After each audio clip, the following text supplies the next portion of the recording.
You think stress breaks your focus. It doesn't. Stress reveals where your focus never existed in the first place. Most people operate under a comfortable delusion. They believe their attention belongs to them, that when pressure arrives, when the world demands more than they're prepared to give, something external steals their ability to concentrate. This is false. What stress does is simple. It removes the scaffolding you've been leaning on, the quiet environments, the predictable rhythms, the absence of consequence. When those disappear, what remains is the truth of your attention. And for most people, that truth is uncomfortable. You've never actually controlled your focus. You've just existed in conditions that didn't require you to.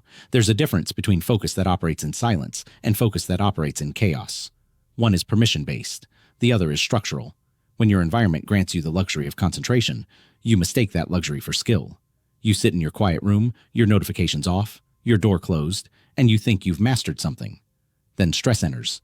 A deadline compresses. A relationship fractures. Your health shifts. Money tightens.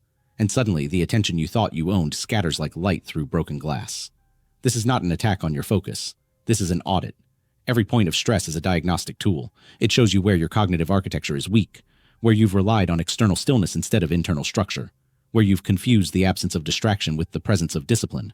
The mind under stress doesn't break. It reverts. It returns to its actual level of training. If you've never trained your attention to operate independently of comfort, then discomfort will shred it. This is mechanical. This is predictable. This is not personal. But most people take it personally. They feel betrayed by their own minds. They wonder why they can't think clearly anymore, why simple tasks feel impossible, why their thoughts scatter the moment pressure builds. They frame this as a failure of willpower or a deficit of mental toughness. They're looking at it wrong. Your attention under stress is not weaker than your attention in peace. It's just less supported. And without support, the structure you never built becomes obvious. Think about how most people prepare for cognitive load. They don't. They optimize their environment and call it preparation. They control their inputs, manage their surroundings, eliminate variables. Then they believe they've developed focus. What they've developed is dependency.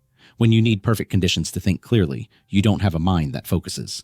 You have a mind that requires babysitting, and the moment those conditions vanish, so does your clarity. Stress is not the enemy of focus. Stress is the test of whether focus was ever real. There's a specific moment when this becomes visible. You'll recognize it if you've lived it. Something urgent happens, a crisis that demands precision. And your mind, instead of sharpening, does the opposite. It fragments. Thoughts loop, attention bounces.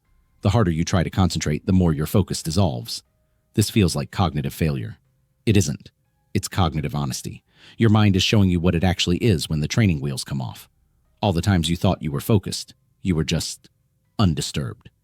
The second disturbance enters, the illusion ends. Now here's what most people do with this information. Nothing. They experience the fragmentation, they survive the stressful period, and then they return to their comfortable environments and forget the lesson entirely. They go back to optimizing conditions instead of building capacity. This is why the cycle repeats. Every new stress event feels like a surprise. Every breakdown of focus feels unexpected. But it's not unexpected. It's inevitable.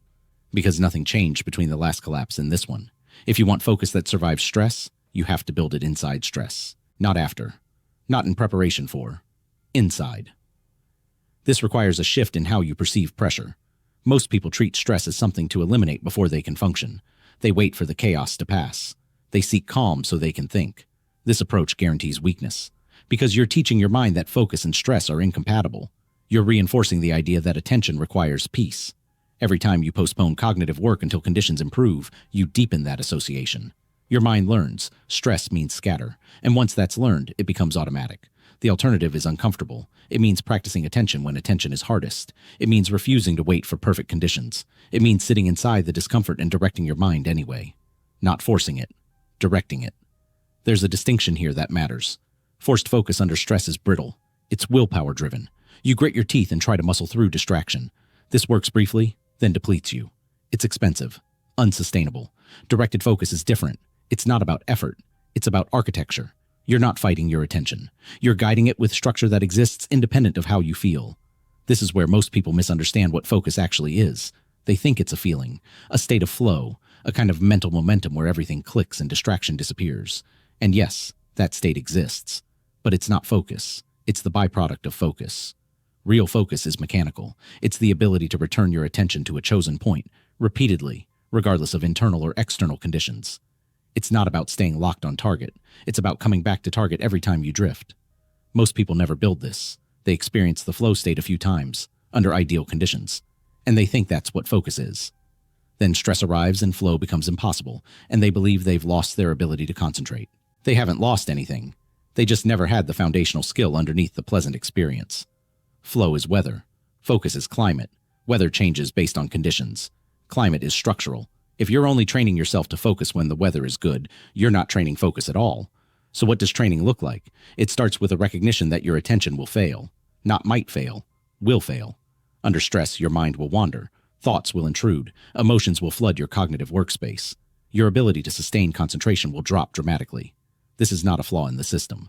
This is the system working as designed. Your brain under threat prioritizes survival over precision. It scans for danger, rehearses scenarios, simulates outcomes. This is useful in actual emergencies. Less useful when the emergency is a deadline or a difficult conversation.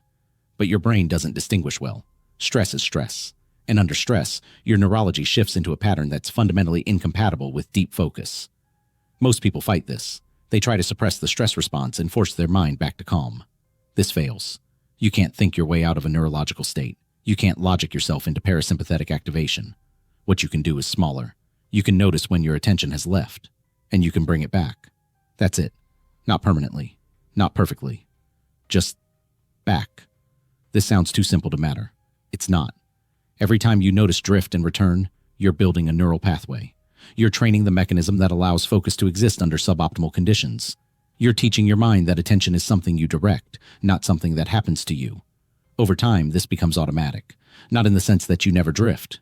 You'll always drift, but the return becomes faster, smoother, less effortful. This is the only version of focus that survives real pressure. Because real pressure doesn't care about your flow state.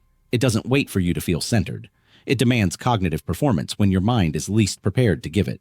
And if the only version of focus you've ever built requires ideal conditions, you'll break every single time. Here's what that looks like in practice. You're in a high-stakes meeting. Stress is elevated. Your mind starts running scenarios, simulating responses, replaying past mistakes. Your attention splits between the present conversation and the internal noise. Most people at this point do one of two things. They either try to force the noise to stop, which creates more tension and more noise, or they surrender to it, letting their attention fully fracture, then feel guilty about it later. Neither works. The third option is unglamorous. You notice the drift, you acknowledge it without judgment, and you bring your attention back to the present moment, back to the person speaking, back to the information being shared. 30 seconds later, you drift again. You return again. This is not failure. This is the practice. The goal is not to stop drifting. The goal is to reduce the gap between drift and return. Over time, that gap shrinks. Your attention still wanders, but it wanders less far, comes back faster. Eventually, the wandering becomes so brief it's almost unnoticeable. This is what focus under stress actually looks like. Not perfect, not unshakable, just functional. But you only get here by practicing in conditions that don't support you. If you only practice focus when you're rested, calm, and free of pressure, you're practicing a skill that's useless when it matters most. There's another layer to this. Stress doesn't just fracture attention. It distorts perception. Under pressure, your mind starts selecting evidence that confirms your fears. If you're worried about failure, you'll notice every small mistake and overlook every success. If you're anxious about judgment, you'll interpret neutral feedback as criticism.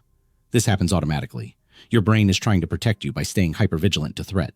But in most modern contexts, this protection backfires. It creates a cognitive loop. Stress narrows your perception. Narrow perception increases stress. Increased stress narrows perception further. Most people don't realize they're inside this loop. They think they're seeing reality clearly. They're not. They're seeing a stress-filtered version of reality that's systematically biased toward threat. Breaking this loop requires the same skill as managing attention. You have to notice when your perception is narrowed, and you have to widen it deliberately. Not by positive thinking, not by denial, by actively searching for data that contradicts your stressed interpretation. If your mind is telling you everything is falling apart, you ask, what's still working? If your mind is telling you everyone is judging you, you ask, where's the evidence of neutrality or support? This isn't optimism, it's accuracy. Stress makes you a bad observer of your own life. It highlights threats and hides stability. If you want to remain functional under pressure, you have to compensate for this bias manually. Again, this becomes automatic with practice, but only if you practice it under stress. Only if you build the habit when your mind is least cooperative. Most people wait until they feel better to think clearly. You have to think clearly to feel better. The order matters. Here's the part no one wants to hear. You will not master this by reading about it. You will not master this by understanding the theory. You will only master this by repeatedly placing yourself in conditions where your focus is challenged and choosing to direct it anyway. This means seeking situations that stress you, not trauma, not overwhelm, but manageable stress. Situations where your attention will be tested and you'll have the opportunity to practice returning it. For most people, this is counterintuitive. They avoid stress, minimize it, try to create lives where pressure is rare. This makes them fragile. A mind that only operates in comfort is a mind that will shatter the moment comfort ends. And comfort always ends. Jobs change, relationships shift, health declines, uncertainty enters. If you've spent your entire life avoiding pressure, you'll have no resilience when pressure becomes unavoidable. The people who remain whole under stress are not the people who've avoided it. They're the people who've practiced inside it. They've trained their attention in noise, built their focus in chaos, directed their minds when direction was hardest. And because of that, when the rest of the world is fragmenting, they stay coherent. Not because they're special, because they're trained. There's a final piece to this. Stress will always reveal what you actually value. When attention is abundant, you can afford to spend it on things that don't matter. You can scroll, distract yourself, fill time with noise. But when stress compresses your available attention, you're forced to choose. And whatever you choose to focus on in those moments is what you actually care about. Most people don't like what this reveals. They discover they're spending their limited cognitive resources on worry that changes nothing, on hypotheticals that will never occur, on other people's opinions that hold no real weight. They realize they're not protecting what matters. They're defending what's familiar. And familiar is not the same as important. If you want to know what you truly value, observe where your attention goes when it's scarce. That's your truth. Not what you say you care about. Not what you wish you cared about. What you actually, functionally prioritize when you can't prioritize everything. For most people, this truth is uncomfortable. They see the gap between their stated values and their revealed values. They notice they're spending their best cognitive energy on their worst priorities. This is useful information, because once you see it, you can change it. But only if you're willing to redirect your attention when it's hardest. Only if you're willing to say no to the thought patterns that feel urgent but aren't important. This is the deepest level of focus. Not just bringing your attention back, but bringing it back to what actually matters. Most people never get here. They spend their entire lives being reactive, letting stress dictate where their mind goes, surrendering their attention to whatever feels most pressing in the moment. They never develop the capacity to choose. And without that capacity, they're not free. They're just responsive. Freedom is the ability to direct your mind toward what you've decided matters, even when everything in your environment is pulling you elsewhere. This is rare, not because it's complicated, because it's uncomfortable. It requires sitting inside stress without numbing it, feeling pressure without surrendering to it, maintaining direction when direction requires effort. Most people would rather fragment. Fragmentation feels like surrender, and surrender feels like relief. But it's temporary relief. Because the moment you give up on directing your attention, you give up on influencing your outcomes. You become a passenger in your own life, watching your mind react, watching your focus scatter, watching stress decide what you think about, what you feel, and what you do, and then wondering why your life doesn't reflect your intentions. It doesn't reflect your intentions because you stopped directing your attention toward them the moment things got difficult. This is the mechanism. Stress enters, focus scatters, intentions dissolve, outcomes drift, then stress passes. You rebuild intentions, feel focused again, until the next pressure point. The cycle continues unless you interrupt it, and you only interrupt it by staying present inside the discomfort, by directing your mind when your mind least wants to be directed, by choosing, repeatedly, to remain whole when everything is pulling you toward fragmentation. This is not motivational advice. This is mechanical reality. Your attention is the most valuable resource you have, not your time, not your energy, your attention. Because wherever your attention goes, your time and energy follow. If you let stress control your attention, stress controls your life. If you direct your attention despite stress, you remain sovereign. Most people give this away without realizing it. They hand their focus to their fears, their doubts, their worst-case scenarios, and then they're surprised when their life starts to look like what they've been focusing on. You don't become what you want. You become what you repeatedly give your attention to. Under stress, this becomes non-negotiable, because stress doesn't create new patterns. It amplifies existing ones. If your default under pressure is to spiral, you'll spiral faster and deeper every time stress arrives. If your default is to return your attention to what matters, that return becomes quicker and more automatic. You are always training something. The question is whether you're training resilience or collapse. Most people are training collapse without knowing it. Every time they let stress dictate their focus, they're deepening that pathway, making it easier for the next stress event to fragment them. The alternative requires intention. It requires noticing when you've drifted and choosing to return.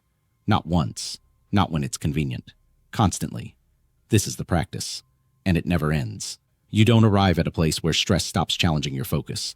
You arrive at a place where you're skilled enough to direct it anyway. That's the difference.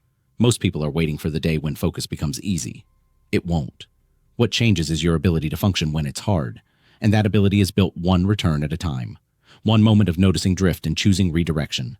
One instance of stress pulling you toward distraction and you pulling yourself back toward purpose. This is unglamorous. This doesn't feel like mastery. But it is. Mastery is not the absence of difficulty. It's function in the presence of difficulty. And if you want to remain whole when attention is attacked, you have to build the architecture that allows that wholeness to exist. Not in theory. In practice. Not when you feel ready. When you don't. The people who stay coherent under pressure are not the people who avoid pressure. They're the people who've learned to direct their minds inside it, again and again, until that direction becomes who they are.